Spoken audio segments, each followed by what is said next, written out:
जब दोस्त भी शामिल हों दुश्मनों की चाल में तो शेर भी फंस जाते हैं मकड़ी के जाल में। जी हाँ दोस्तों, सिद्धू मूसेवाले मर्डर मामले में एक ऐसा खुलासा हुआ है जिसने पूरी तरीके से जांच एजेंसियों के भी पसीने छुड़ा दिए हैं। मूसेवाले मर्डर के करीब 11 दिन बाद वो सच्चाई सामने आई है, वो सबूत सामने आया है, वीडियो सामने आया है, सीसीटीवी फुटेज सामने आया है और उसके अलावा मोबाइल वाला वो सबूत मिल गया है जिसने इस बात को साबित कर दिया है कि दोस्त पर कभी भरोसा मत करना। जी हाँ, इस सबूत ने पूरी तरीके से दोस्ती के रिश्ते को कलंकित कर दिया है। जिस दोस्त को मूसेवाला अपने जिगर का टुकड़ा कहता था, वही जिगर का टुकड़ा बोलने वाले के ही जिगर को गोलियों से छलनी कर देता है।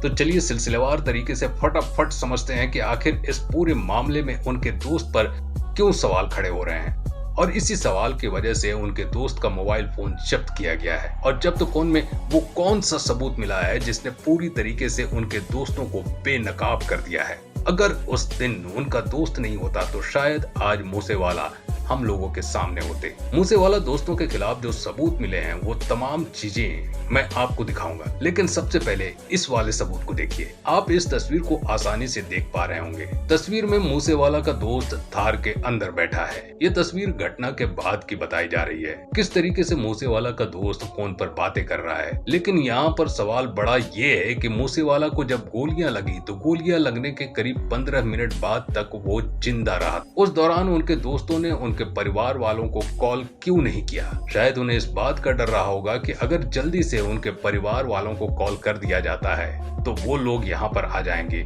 उन्हें अस्पताल ले जाएंगे और हो सकता है कि इनकी जिंदगी बच जाए।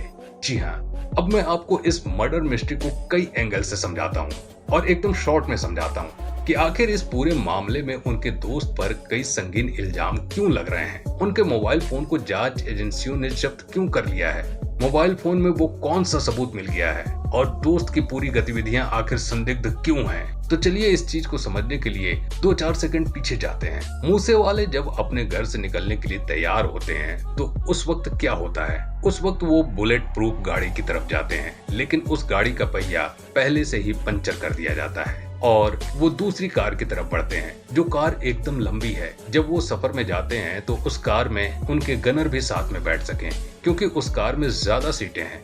लेकिन उस कार की भी चाबी गुम कर दी जाती है और विकल्प बचता है महिंद्रा थार, जो कि छोटी गाड़ी होती है, उसमें ज्यादा लोग नहीं चढ़ पाते। अब सवाल यहाँ पर यह है कि क्या महिंद्रा थार में छोटी गाड़ी होने की वजह से उनके गनर साथ बैठ पाएंगे, क्योंकि पहले से ही उनके दो दोस्त उनके साथ जाने के लिए तैयार हैं। यानी कि पूरी तरीके से ये साजिश रची गई थी कि महिंद्रा थार से जब ये घर से निकलेंगे तो इनके साथ गनर नहीं होगा और महिंद्रा थार तो बुलेट प्रूफ है ही नहीं और वारदात को आसानी से अंजाम दे दिया जाएगा। लेकिन इन तमाम चीजों से इस बात को समझना बेहद जरूरी है कि अपराधी उनकी खिड़की से मूसेवाला को निहार रहा था कि मूसेवाला कब निकलते हैं, क्या करते हैं, कौन सी गाड़ी पर बैठते हैं, गाड़ी पे कहां बैठते हैं, ये उनकी खिड़की से दिख रहा था।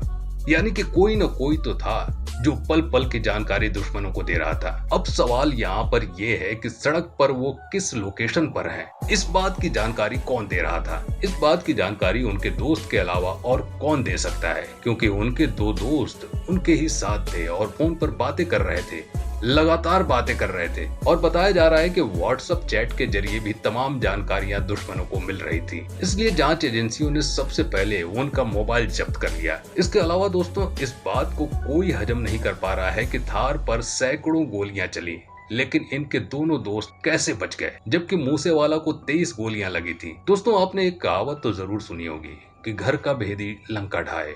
क्या आपको भी लगता है कि मूसेवाला के मर्डर के साजिश में उनके दोस्त भी शामिल हैं? कमेंट बॉक्स में अपनी राय जरूर दें।